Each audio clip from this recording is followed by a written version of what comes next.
Di sebuah desa kecil yang damai, hiduplah Pak Rudi, seorang penjual kerupuk keliling yang sederhana namun penuh ketulusan.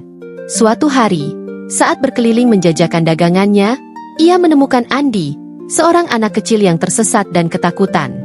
Dengan sabar dan gigih, Pak Rudi membawa Andi berkeliling desa untuk mencari keluarganya. Meski cuaca mulai mendung dan tubuhnya terasa semakin lelah. Setelah perjuangan panjang, akhirnya mereka berhasil menemukan Bu Siti, ibu Andi, yang sudah putus asa mencari anaknya.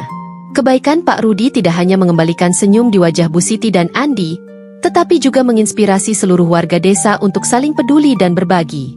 Namun, bagaimana kisah ini mengubah kehidupan Pak Rudi dan warga desa secara keseluruhan? Apakah kebaikan kecilnya benar-benar mampu menciptakan gelombang kebahagiaan yang lebih besar? Simak cerita lengkapnya untuk menemukan jawabannya. Jika Bunda menyukai cerita inspiratif seperti ini, jangan lupa subscribe channel kami ya. Semoga Allah Subhanahu wa Ta'ala melimpahkan pahala berlimpah atas setiap kebaikan yang Bunda lakukan. Rezeki lancar, keluarga harmonis, dan bahagia selalu menyertai Bunda serta keluarga tercinta. Amin. Yuk, mari kita simak cerita selengkapnya dan temukan pelajaran berharga dari kisah Pak Rudi dan kebaikan yang ia tanam di hati orang-orang di sekitarnya. Bab 1. Hari biasa yang tak biasa. Pagi itu, matahari baru saja muncul di balik bukit-bukit kecil yang mengelilingi desa. Udara masih segar, dengan aroma tanah basah menyelimuti jalanan sempit yang dipenuhi dedaunan jatuh. Pak Rudi, seorang penjual kerupuk keliling berusia 50-an, sudah bersiap untuk memulai rutinitasnya. Dengan gerobak kayu tuanya yang penuh dengan aneka kerupuk, dari kerupuk ikan goreng hingga kerupuk udang renyah, ia melangkah perlahan, sambil sesekali menyapa tetangga yang lewat. Senyum hangatnya tak pernah pudar, meski hidupnya tidak selalu mudah. Namun, pagi itu terasa sedikit berbeda. Ada semacam firasat yang samar-samar ia rasakan, seperti bisikan angin yang membawa kabar tak terduga. Setelah beberapa jam berkeliling, Pak Rudi memutuskan untuk melewati gang sempit di ujung desa, sebuah jalur yang jarang dilewati karena kondisinya yang agak terpencil. Ia hanya ingin mencoba peruntungan, barangkali ada warga yang belum memesan kerupuk hari itu. Namun, ketika melewati rimbunan pohon besar yang daunnya bergoyang pelan diterpa angin, ia mendengar suara tangisan lirih. Awalnya, ia mengira itu hanya suara kucing atau burung yang terluka, tapi semakin dekat, suara itu terdengar lebih jelas, lebih manusiawi. Jantungnya mulai berdebar. Ia memperlambat langkah, menepikan gerobaknya, dan berjalan menuju sumber suara. Di bawah pohon besar yang rindang, Pak Rudi menemukan seorang anak kecil, sekitar 5 tahunan, duduk dengan tubuh meringkuk dan air mata membasahi pipinya yang kotor. Baju anak itu tampak kusut, kakinya penuh debu, dan matanya berkaca-kaca, dipenuhi ketakutan. Melihat sosok Pak Rudi, anak itu semakin menangis keras, seolah takut bertemu orang asing. Tapi Pak Rudi tidak mundur. Ia berlutut perlahan, menyamakan tingginya dengan anak itu, dan berbicara dengan nada lembut. "Nak, kenapa kamu menangis? Di mana ibumu?" Anak itu terlihat ragu-ragu, namun akhirnya menjawab dengan suara gemetar, Aku tersesat, Om. Aku ikut main sama teman-teman di pasar, tapi aku nggak tahu jalan pulang." Tangisnya semakin menjadi-jadi, membuat hati Pak Rudi teriris. Ia tahu, sebagai seorang ayah dari 2 anak yang kini sudah dewasa, bagaimana rasanya kehilangan jejak anak kecil. Pikiran tentang keluarga yang mungkin sedang cemas mencari anak ini langsung memenuhi benaknya. Tanpa ragu, ia meraih sebungkus kerupuk ikan goreng dari gerobaknya dan memberikannya kepada anak itu. "Ini, Nak, makan dulu, tenangkan dirimu. Om akan bantu kamu pulang," katanya dengan senyum menenangkan. Sementara anak itu mulai mengunyah kerupuk dengan lahap, Pak Rudi mencoba mengorek informasi lebih lanjut. "Namamu siapa, Nak?" tanyanya pelan. "Andi," jawab anak itu singkat, masih dengan mata berkaca-kaca. "Baik, Andi. Sekarang, coba ingat-ingat, rumahmu dekat sini nggak? Atau kamu tahu nama ibumu?" Andi terdiam sejenak, lalu menggeleng pelan. Hanya satu nama yang berhasil ia sebut, Bu Siti. Meski petunjuk itu sangat minim, Pak Rudi tidak menyerah.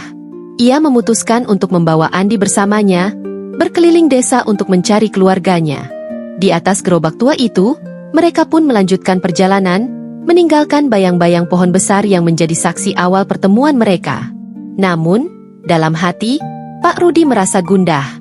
Ia sadar bahwa waktu semakin sore, dan jika tidak segera menemukan keluarga Andi, malam akan datang, membawa risiko yang lebih besar bagi anak kecil itu. Apalagi, cuaca mulai berubah. Langit yang tadinya cerah kini mulai tertutup awan kelabu, pertanda hujan akan turun. Pikiran tentang apa yang mungkin dialami oleh keluarga Andi, ibunya yang mungkin sudah putus asa, atau adik-adiknya yang menangis memanggil namanya, membuat langkah Pak Rudi semakin mantap. Ia bersumpah dalam hati, apapun yang terjadi, ia harus membantu Andi kembali ke pelukan keluarganya. Hari biasa yang dimulai dengan rutinitas sederhana, kini berubah menjadi misi penuh tantangan yang menguji ketulusan hatinya. Bab 2, Mencari Petunjuk. Dengan Andi duduk di atas gerobaknya, Pak Rudi mulai berkeliling desa, mencoba mencari petunjuk tentang keluarga anak itu. Ia menghentikan langkahnya di setiap titik ramai yang dilewati, warung kopi, pos ronda, bahkan pasar tradisional yang sudah mulai sepi karena hari semakin sore. Di setiap tempat, ia bertanya kepada warga dengan nada penuh harap, apakah ada yang mengenal anak ini? Namanya Andi, dan dia tersesat dari rumahnya. Namun, hampir semua orang hanya menggelengkan kepala, tak ada yang mengenali bocah kecil itu. Setiap kali mendengar jawaban negatif, hati Pak Rudi terasa semakin berat. Waktu terus berlalu, dan matahari perlahan mulai tenggelam, meninggalkan bayang-bayang panjang di jalan-jalan desa. Andi, yang awalnya tampak tenang setelah makan kerupuk, kini mulai menunjukkan tanda-tanda kelelahan. Matanya berkaca-kaca lagi, dan sesekali ia menunduk, memainkan ujung bajunya dengan cemas. Melihat hal itu, Pak Rudi merasa semakin terdorong untuk tidak menyerah. Ia mencoba menenangkan Andi dengan cerita-cerita ringan tentang kehidupan pedesaan, seperti bagaimana ia biasa menjual kerupuk hingga ke ujung desa atau bagaimana burung-burung selalu pulang ke sarangnya saat senja tiba. "Jangan khawatir, Nak, kita pasti bisa menemukan ibumu," katanya sambil tersenyum, meski dalam hatinya ia merasa semakin cemas. Saat melewati sebuah warung kecil di pinggir jalan, Pak Rudi melihat beberapa ibu-ibu sedang duduk bersama, mengobrol sambil menikmati teh manis. Dengan harapan baru, ia mendekat dan menanyakan apakah mereka mengenal Andi. Salah satu ibu tampak ragu sejenak, lalu berkata, "Bu Siti? Oh, aku tahu dia. Dia tinggal di kompleks perumahan sederhana di dekat sawah, tapi aku nggak yakin apakah dia punya anak laki-laki seusia ini." Meski informasi itu masih kabur, Pak Rudi merasa lega. Akhirnya, ada sedikit harapan. Ia langsung berterima kasih dan melanjutkan perjalanan menuju lokasi yang disebutkan. Namun, perjalanan menuju kompleks perumahan itu tidak mudah. Jalan yang dilalui semakin sempit dan berbatu, membuat roda gerobak tua Pak Rudi berderit keras. Cuaca juga semakin tidak bersahabat. Angin dingin mulai berhembus kencang, dan langit yang tadinya kelabu kini dipenuhi gumpalan awan hitam tebal. Sesekali kilatan petir menyambar, membuat Andi semakin ketakutan. Anak itu mulai merengek pelan. "Om, aku takut." Suara polos itu menusuk hati Pak Rudi. Ia segera meletakkan tangannya di pundak Andi, memberikan kehangatan dan rasa aman. "Jangan takut, Nak. Kita sudah hampir sampai," katanya, meski ia sendiri tidak sepenuhnya yakin. Setelah berjalan cukup lama, akhirnya mereka tiba di kompleks perumahan yang dimaksud. Namun, suasana di sana begitu sepi. Hanya ada beberapa rumah yang lampunya menyala redup, dan angin malam membuat daun-daun bergoyang dengan suara mencekam. Pak Rudi mulai merasa putus asa. Apakah ia salah alamat? Apakah Bu Siti benar-benar tinggal di sini? Tapi ia tidak boleh menyerah.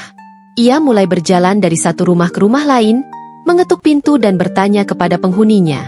Beberapa warga menggelengkan kepala, namun ada satu ibu yang memberikan petunjuk penting. "Bu Siti? Oh, iya, dia tinggal di ujung jalan itu. Rumahnya ada di sebelah kanan, yang cat birunya sudah mulai pudar." Mendengar informasi itu, Pak Rudi segera melangkah cepat, meski kakinya terasa berat karena lelah dan lapar. Gerobaknya berderit lebih keras dari biasanya, seolah ikut merasakan ketegangan yang dirasakan oleh pemiliknya. Saat tiba di depan rumah yang dimaksud, ia melihat seorang wanita parubaya mondar-mandir di depan pintu dengan wajah penuh kecemasan. Wanita itu tampak seperti sedang menunggu sesuatu, atau seseorang.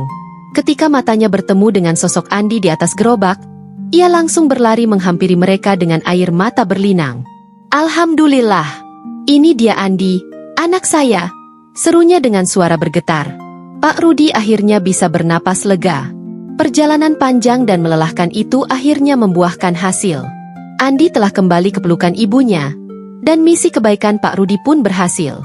Bab 3, Budi, Sang Skeptis. Di tengah hiruk-pikuk kota yang sama, ada seorang pria bernama Budi, seorang pekerja kantoran ambisius yang skeptis terhadap cerita-cerita kebaikan tanpa pamrih. Baginya, dunia ini adalah tempat di mana setiap orang hanya peduli pada diri sendiri. Ia sering berkomentar sinis tentang orang baik yang menurutnya hanya ingin mencari perhatian atau popularitas. Setiap kali mendengar cerita tentang seseorang yang membantu orang lain secara diam-diam, ia selalu mengangkat alis dan berkata, "Pasti ada motif tersembunyi di balik semua itu." Suatu sore, saat pulang dari kantor, Budi melewati jembatan tua tempat Pak Tono tinggal. Di sana, ia melihat pemandangan yang membuatnya tertegun. Pak Tono, dengan penampilan lusuhnya, memberikan sejumlah uang kepada seorang ibu yang sedang kesulitan membeli makanan untuk anaknya. Awalnya, Budi mengira bahwa Pak Tono hanya memamerkan uang hasil meminta-minta kepada orang-orang yang lewat. Namun, ada sesuatu dalam tatapan mata Pak Tono, sebuah ketulusan yang sulit dijelaskan, yang membuat Budi merasa tidak nyaman. Ia mulai bertanya-tanya, apa sebenarnya yang dilakukan oleh pria tua itu? Rasa penasarannya semakin besar. Beberapa hari kemudian, Budi memutuskan untuk mengamati Pak Tono lebih dekat. Ia mengikuti pria tua itu dari kejauhan, mencatat setiap gerak-geriknya. Budi melihat bagaimana Pak Tono bekerja keras sebagai tukang sapu jalanan, membersihkan sampah-sampah yang berserakan di trotoar. Meskipun banyak orang yang melewatinya tanpa peduli, Pak Tono tetap bekerja dengan tekun. Saat jam istirahat, Budi melihat Pak Tono menyisihkan sebagian besar uangnya untuk disumbangkan kepada orang-orang yang membutuhkan. Entah itu seorang anak kecil yang kelaparan, seorang pengemis tua, atau bahkan seorang ibu yang kebingungan membayar ongkos bus. Semakin lama Budi mengamati, semakin ia merasa terkejut.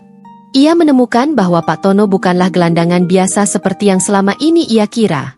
Pria tua itu memiliki tabungan rahasia yang ia gunakan untuk membantu orang lain.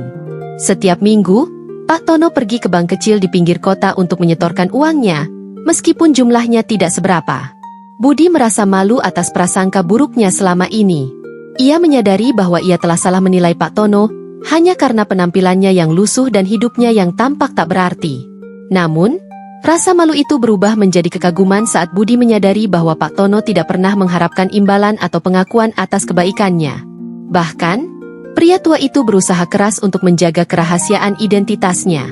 Setiap kali ia memberikan bantuan, ia melakukannya dengan cara yang sangat hati-hati agar tidak diketahui siapapun. Budi merasa tersentuh oleh dedikasi Pak Tono untuk membantu orang lain meskipun ia sendiri hidup dalam kemiskinan. Untuk pertama kalinya dalam hidupnya, Budi merasa bahwa kebaikan tanpa pamrih itu benar-benar ada. Akhirnya, Budi memutuskan untuk merekam aktivitas Pak Tono secara diam-diam. Ia ingin dunia tahu tentang pahlawan tanpa tanda jasa ini. Dengan kamera ponselnya, ia merekam bagaimana Pak Tono bekerja keras, menyisihkan uangnya, dan membantu orang-orang tanpa pamrih. Budi tahu bahwa video ini akan mengubah pandangan banyak orang, termasuk dirinya sendiri. Ia berharap bahwa cerita tentang Pak Tono akan menginspirasi orang-orang untuk lebih peduli terhadap sesama, meskipun mereka sendiri mungkin tidak memiliki banyak hal untuk diberikan. Bab 4, Rahasia Terungkap. Setelah beberapa hari mengamati Pak Tono, Budi akhirnya selesai menyusun video dokumenter singkat tentang kehidupan pria tua itu. Dalam video tersebut, ia menunjukkan bagaimana Pak Tono bekerja keras sebagai tukang sapu jalanan, menyisihkan uangnya yang tak seberapa, dan membantu orang-orang tanpa pamrih. Budi memotret setiap momen dengan hati-hati, mulai dari senyum lembut Pak Tono saat memberikan uang kepada seorang ibu yang kesulitan, hingga tatapan syukur di mata orang-orang yang menerima bantuan itu. Ia juga menambahkan narasi sederhana namun menyentuh, menjelaskan bahwa kebaikan sejati tidak selalu datang dari orang kaya atau berkuasa, tetapi bisa jadi berasal dari mereka yang hidup dalam kemiskinan. Ketika video itu diposting di media sosial, reaksinya meledak dalam waktu singkat. Video tersebut viral, dilihat oleh ribuan orang hanya dalam beberapa jam. Publik terkejut dan tersentuh mengetahui bahwa semua kebaikan itu datang dari seorang gelandangan tua yang selama ini dianggap remeh. Komentar-komentar positif membanjiri unggahan itu. Banyak orang yang merasa malu atas prasangka buruk mereka terhadap gelandangan seperti Pak Tono. Beberapa bahkan mengaku pernah melihat Pak Tono di jalan, tetapi tidak pernah menyadari bahwa pria tua itu adalah seorang dermawan. Tidak lama setelah video itu viral, Mira, Busari, dan Andi, yang sebelumnya menerima bantuan misterius, akhirnya menyadari bahwa semua kebaikan itu berasal dari Pak Tono. Mereka menonton video tersebut dengan air mata berlinang, merasa bersalah karena telah mengabaikan pria tua itu selama ini. Mira ingat bagaimana ia pernah melewati Pak Tono di jembatan tanpa peduli. Sementara Busari mengingat bagaimana ia pernah mengusir Pak Tono dari depan warungnya karena mengira pria itu hanya akan mengganggu pembeli. Andi, meskipun masih kecil, merasa sedih karena ia tidak pernah menyapa pria tua yang ternyata telah memberinya sepeda itu. Rasa penasaran dan rasa bersalah membuat mereka mencari Pak Tono. Mereka datang ke bawah jembatan tempat ia tinggal, membawa amplop-amplop berisi uang sebagai bentuk balasan atas kebaikannya. Namun, ketika mereka tiba, mereka menemukan Pak Tono sedang duduk sendirian, seperti biasa, dengan senyum tenang di wajahnya. Saat mereka mencoba memberikan uang itu kepadanya, Pak Tono hanya menggeleng pelan. "Ini bukan untukku," katanya dengan suara lembut. "Aku hanya ingin membantu kalian. Jika kalian ingin membalas kebaikanku, bantulah orang lain yang membutuhkan." Momen itu menjadi titik balik bagi mereka. Mira, Busari, dan Andi tidak hanya merasa bersyukur atas kebaikan Pak Tono, tetapi juga termotivasi untuk meniru sikapnya. Mereka menyadari bahwa kebaikan sejati adalah ketika kita memberi tanpa mengharapkan imbalan. Mira memutuskan untuk menjadi relawan di komunitas mahasiswa yang membantu anak-anak kurang mampu, sementara Busari mulai membuka warung kecil untuk memberikan makanan gratis kepada orang-orang yang membutuhkan. Adapun Andi, meskipun masih kecil, berjanji pada dirinya sendiri untuk selalu berbagi dengan teman-temannya di panti asuhan. Namun, rahasia Pak Tono tidak hanya mengubah hidup mereka, tetapi juga mengubah pandangan masyarakat terhadap gelandangan. Banyak orang yang dulunya mengabaikan Pak Tono kini mulai mendekatinya, memberikan bantuan atau sekadar berbicara dengannya.